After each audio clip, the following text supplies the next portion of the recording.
Hey, what's up guys, it's Clevera, and welcome to another episode of Pokemon Go PvP. In today's episode, we're going to be going over my Rainbow League tournament, how I did, what I used, my thoughts and process throughout the whole tournament. And as you can see on the screen, I did end up winning the tournament, but it wasn't easy. Now, before I get started, please let me know how I do on this video. If you do like it, give it a thumbs up, hit that like button, hit that subscribe button as well. And if you have any questions, comments, or concerns, just let me know. Let me know something in the comment section. I'll reply as fast as I can. But do bear with me because I will be traveling to Chicago this week. I'll be attending Go Fest, and I'll also be participating at Worlds. All right, now moving to the tournament. We had a total of 16 participants this time. We usually have anywhere from 16 to 30 players, but it is the first week that the Rainbow Cup has been out for, so a lot of the players are holding back, and they're either testing more Pokemon, or they're also, some of them are going to Go Fest, so they're getting all their stuff ready to go to Chicago. I will be attending Go Fest. I will be participating at Worlds, so you guys will see me out there. But the main reason why I actually entered this tournament is because of one person, and it's 19 Sack Attack 96. For those of you who don't know who he is the LA regional champ. He did win his regionals cup out there, so the moment I saw him on the list, I was like, okay, I gotta go there, I gotta meet him, and I gotta get his information. Why? Because I need somebody to practice with for Worlds.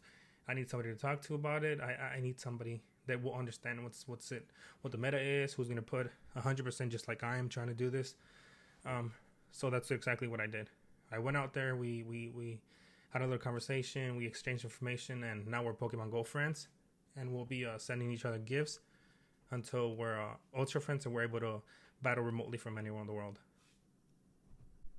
Alright guys, my first opponent is Jordy Pop 831. As you can see, he has 3 water types, 2 grass types, and a Charizard. Right off the bat, I know I'm going to use Fortress, I know I'm going to use my Quagsire, and I know I'll be using Venusaur. Fortress takes care of both grass types. Quagsire essentially takes care of the rest. And then Venusaur is just there in case Quagsire doesn't make it all the way and he needs help with the extra water types. Alright guys, so I lead off with Quagsire and he does the same. It's a mirror match. We'll be able to identify what move he's carrying. So pay close attention to my Stone Edge. It's not even full yet and he's able to get to his charge attack. So I know it's an Spray. No need to cover that. I let go of this Earthquake thinking he's not going to shield, thinking I'm going to go for the shield bait, but no, he actually shields, so he gets that right. Now, he does trick me here. I do think it's an Earthquake, but it ends up being a Stone Edge, so I just wasted that shield, but I get him back with that Earthquake. He's not going to shield, I'm able to take him down, but he switches out, so I bring that Fortress. You know the deal here, Fortress can farm anything, that he can farm basically Venusaur, so I don't have to shield anything, and just save all that energy and wait for his next Pokemon. I'm assuming it's going to be a Fire type, since that's the only one in his team that is going to be able to take down that Fortress. So I'm gonna farm enough to get to possibly 2 Rock Tombs. What I do here though is fake it and then use that Heavy Slam, get that shield. I get it, power up a little bit, and then get that Rock Tomb. Wow, 1-hit KO. All right, that's just how it works. So what I do next is bring that Venusaur and defeat that weakened Quagsire. All right, guys, match number 2. I will be starting off with Quagsire again, but I will be making one small change. I'll be taking that Venusaur out since I really didn't find any use for him last match, and I'll be bringing that Mantine. Why? Mainly because if I'm facing a grass type and I need to switch in, I'm not going to use that Fortress. Why? Because he's just going to use that Charizard and destroy my Fortress. So I'd rather bring another Pokemon that he might not switch right away, or he'll think about it, so that'd be Mantine. And if he does bring that Charizard, then I have a fighting chance because I am running a water move on him. Alright guys, so we're going to get started, and as y'all know, I'm going to lead off with that Quagsire. He does the same, so once again, we already know that he has Acid Spray, so we're not going to have to shield the first time. But what we are trying to do is we're going to trick him this time. We're not going to use our Earthquake, but we're going to try to use that Stone Edge, see if he blocks. Interesting, he doesn't, and he did the first time. Good on him. I'm not going to block this because I'm going to assume it's a Stone Edge, but he actually hits me with another Acid Spray, which is good for us. This time we're going to release another Stone Edge, only because I know he's going to bring up that shield. But what I'm going to do here is just charge up and get ready to swap. I swapped into Mantine because I knew that sometimes people do what you do. So either they panic or they stay in, but he happened to switch out, and he brought Executor, which is a good matchup for me. I did have to shield against that first time, but it's okay. He did the same thing with me. I don't have to block the Seed Bomb because it is neutral damage, but I do get greedy here. I could have released that Aerial Ace and defeated him, but you know, it is what it is. I got greedy, so I paid the price for it. I am forced to bring my Fortress versus Azumarill, and I'm just gonna spam him with these heavy slams. I know if I just do this all the way with heavy slam, I'll be able to defeat him. And I know he has his Quagsire in the back, but remember guys, mine is already charged up, so he'll just come in and destroy. So once again, I hit him with this heavy slam. Now it's all a matter of fast moves, and he'll be out. As soon as he comes in, I bring my Quagsire in, hit him with that Stone Edge. Doesn't necessarily KO him, but I do have a shield. Use it, another fast attack, and he's down for the count, guys. Alright guys, moving on to match number 2. Our next opponent is Trizip. I'm sorry if I butchered your name. He had Venomoth, Ninetales, Meganium, Kingdra, Fortress, and Lantern. Now, this is our second match. I wasn't able to record the first one. I had some issues, but he did start off with the Kingdra on his first match. I was able to beat him, and I knew he would swap the things, his order of Pokemon, so I decided to do the same. I decided to go with Lantern, Fortress, and Mantine this time around, mainly because Lantern straight counters his Ninetales, has a good matchup against Venomoth, decently against his Kingdra, Fortress, and he can also counter his own Lantern.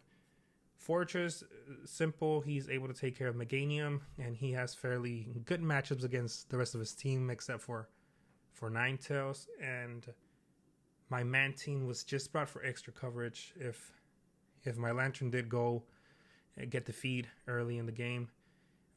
I would bring him just in case, because I know that he likes to use his Ninetales, so he'd be there for extra coverage. Alright guys, I do start with that Lantern. He does start with Venomoth, and then here we are, we're racing towards our charge move, but he does swap, so I bring that Fortress. Now, it took me by surprise how fast he can use that Earthquake, so I give up that shield. And unfortunately for me, I don't keep count, so I don't know what this is. So I shield again, and I waste 2 of my shields on Fortress, so I've already heavily invested in him. He does bring that Ninetales, but I do bait that Heavy Slam, so he doesn't drain all my energy, and I'm able to get to a Rock Tomb. Now, he won't shield this, and that's good for us, so it doesn't matter what happens now. Fortress, you've done good. It's time to bring that Lantern back and be able to defeat him with just fast moves. Now, I'm going to get to this Thunderbolt, and I'm going to release it right off the bat, and he is going to block that. I am going to get to another Thunderbolt. I know this Silver Wind is not going to KO me, and I'm going to release it, and in the case that I don't KO him, I'm ready to swap into that Mantine, but there is no need for that. GG's, and let's get ready for our next opponent. Our next opponent is J-Dial. What can I say about this player? He's a great player. I practice with him on a daily. We usually know each other's lineups, or more or less know about 80% of what we're going to use for each cup, mainly because we do practice with each other every day. We're talking about what's good, what's bad. You know, it's good, friendly competition, but at the same time, we do help each other out. As you can see, his team consists of Mantine, Execute, Fortress, Lantern, Azumarill, and Quagsmire. Now, his team is heavily weak to grass types, so you know, Venusaur might be a good option. Also, Quagsire is fairly decent against his team as well. He's able to take Azumarill, he's able to take Lantern. He has a fairly good matchup against Fortress, Execute, but you would have to use shields for that, and he can definitely take on Mantine. Now, although it seems that Venusaur would be a very, very, very good mon to bring out, I decide not to go with that in the first round. Why? Because I was thinking that he was going to trick me into, okay, I'm going to start with Venusaur. He has all these water types, so he's bound to use one as a lead. And then he's going to use that Execute to counter my Venusaur. So I was under that impression, so I decided to lead off with Fortress. You know, he brings that Execute, I'll be able to farm him. If he switches out, I'll get that switch. I'll get that switch advantage. I also brought in Quagsire because he has very, very favorable matchups against mostly all those Pokemon. And I think I wasn't really thinking that much because I decided to bring Mantine, which I shouldn't have, now that I think about, because Mantine doesn't really serve a purpose against his team. But let's take a look and see what happens. Alright, so we start off with that Fortress, and he starts off with that Lantern, so right off the bat, we did not guess well. We called it totally wrong. But it's okay, it's not a bad matchup. You know, we'll take this one Heavy Slam at a time and hopefully just keep spamming that Heavy Slam. And as you can see, I'm bringing his HP down. Now, I thought this was a Hydro Pump, so I decided to good shield bait on him, and he was able to take me down. Now, at this point, I know I have to get Fortress out of there because he does have that Execute in the back, and I do bring that Quagsire. I bring him mainly because he is able to get to the Stone Age fast enough and use one of his shields. But I do think this is a mistake. I shouldn't have shielded, mainly because I do have Fortress in the back, and he's able to come back and just farm. So that was one of my mistakes, and, you know, I'll probably end up paying for it at the end. Now, he does get that C-Bomb off, and now my Quagsire is out. But here comes that Fortress. Fortress is able to farm a little bit of energy from him, but not enough to get to a fast move. He would have been able to do that if I would have swapped him before. If I would have just let Quagsire die. Now, he does release that Hydro Pump and kills me, but now here comes Mantine and is able to take him down. And unfortunately for me, it's a Mantine mirror match, and he does have the upper advantage with that shield. So it's not looking so good for me, but we're still going to try here. We're still going to try to piggyback whenever we can. Get an extra fast move so we get more energy, and we're not giving up just yet. You know, as you can see here, he's releasing. I'm already in red, so I'm losing a little bit of faith, but here comes my aerial ace, and hopefully I get it, but nope. He beats me in. GG's. Okay, guys, match 2. Now, I am going to make some changes. I'm definitely bringing Venusaur, but the issue is, who do I take out? It's an easy answer. Mantine. Mantine had to go, but unfortunately, I decided to let go of Fortress. I wasn't thinking, but let's see how this plays out. Alright, guys, so we're starting off with Quagsire, and he starts off with Mantine. Very positive matchup for us. We're going to be able to get to the Stone Age before he does, and we're going to force a shield. Now, he does shield, and he releases his attack, so there's no need for me to shield, as it will not KO me. And he does swap out. Now, he swaps into Execute. Man, I wish I had that Fortress right about now, but, you know, Mantine still does the job. Mantine's going to get the job done. I didn't know what moves he had, so he gets off this Ancient Power, but it does hit me with neutral damage, so it doesn't KO me, so I'm good. Now, we'll have to be cautious and shield this one, knowing that I'll be able to get to that Aerial Ace and KO him. Now, he's wasted both of his shields, and I have shield advantage, so I'm at a very good point in this match. I'm able to get another Aerial Ace against his Lantern, but he's going to KO me. Now, here's where Venusaur excels. He'll get to his Thunderbolt because he has a little bit of energy than me, but Venusaur is going to be able to KO him with this Frenzy Plant. Now, he brings out his Mantine, but I'm going to be able to get to this Frenzy Plant and weaken his Pokemon, and I'm going to be able to switch to Quagsire and use up that Stone Age and defeat him. So, GG's. Alright, guys, match 3. We are going to go with the same exact lineup that we previously used, but I still think we should have used Fortress. But he does lead with Lantern, so it's very positive for us. We're going to get to those charge moves before him, so I go straight for that Earthquake, thinking he won't shield, but he actually does. It's taking him a while to charge, so we know he's going to get that Hydro Pump off, so we use that shield, so we both burn a shield each. He swaps out into Execute, and like I said, I wish I would have brought that Fortress, but we know the play here. We know how Mantine versus Execute works, so we're going to win. We're just going to have to use our shield, and and just like you saw right now, he used his shield, so we're both going to be battling it out from here on out without any shields. I am able to get to that Aerial Ace, as you can see, but we already know how this ends. He's going to bring his next Pokemon, and then he's going to be able to defeat my Mantine, and then I'll see what I bring out. I choose Quagsire only because I know he has a Stone Age out, so I'm able to let it out, heavily affect him, bring that Venusaur. He does Sacrificial Switch. I think that's what he was trying to do in order for him to get out his Aerial Ace, but that's not enough. I'm able to charge again and hit him with another Frenzy Plant, and it's going to be another GG's. Alright, guys, we're now facing off my last opponent, and look who it is. It's Zach. I wasn't ready for this. It's my first time matching up against him. Obviously, it's the first time we participate in a tournament together. But right off the bat, he's a very well player. We're very well experienced. There's a reason why he won his regionals cup. And look at his lineup. He's got Venusaur, Charizard, Lantern, Azumarill, Quagsire, and Fortress. From watching his regionals cup on YouTube, I was able to gather that he prefers to use his Quagsire a lot, and he also runs Acid Spray on it. So with him running that, I have a feeling he's going to run Acid Spray and Stone Edge, so we'll just see about that. He's also going to run more than likely a Venusaur since I have 4 water types on my team, but I can't really hack what he's going to use as his third mon, so I'm going to start off with Quagsire since I have pretty good matchups against his team.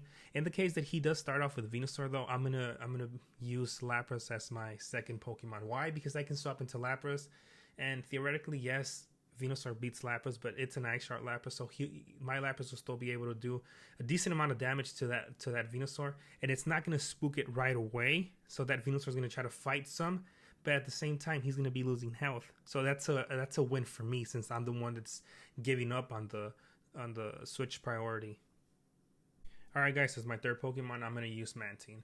We've been using it this whole time, so why change it now? Now, it started off as I suspected, but it's not to worry since I have a plan for this. I bring out that Lapras, and just take a look at his health. Take a look at his health, at how it's going down, and yes, I am forced to use that shield, but look, keep looking at his health. He has a weakened Venusaur now, and he does bring out his Quagsire, but I have enough energy for 2 serves right back to back. Now, he doesn't shield the first one, but he shields the second one. And at this point, I am ready to give up on him, and he uses Acid Spray. So I'm able to get to a third serve and bring his health even lower. And that's very, very good for me right now at this point. Once again, I'm not going to block because I'm ready to give up on him. So next, I bring my Mantine. I know my Mantine's going to take him with fast moves, so that's good. Get a little bit of energy and prep for his next Pokemon. Now, we're here waiting, and it's a Venusaur. Venusaur, we know we can take it. We don't have to block this. It's not going to do much to us, and we can still farm a little bit of more energy for his third Pokemon. Now, as his third Pokemon, he brings Charizard, and guess what, guys? We have that Water Pulse. Now, he does shield, but we do have a Quagsire, a full health Quagsire in the back. He'll be able to take this, but I'll just use that shield just because I have it and release the Stone Edge and call it a game.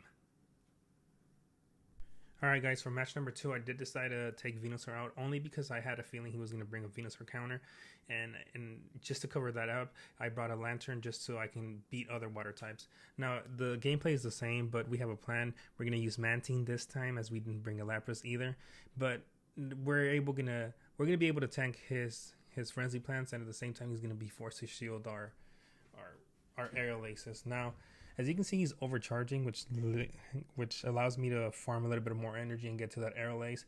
But he's a weakened, very, very, very weak Venusaur. So I'm able to bring my Lantern.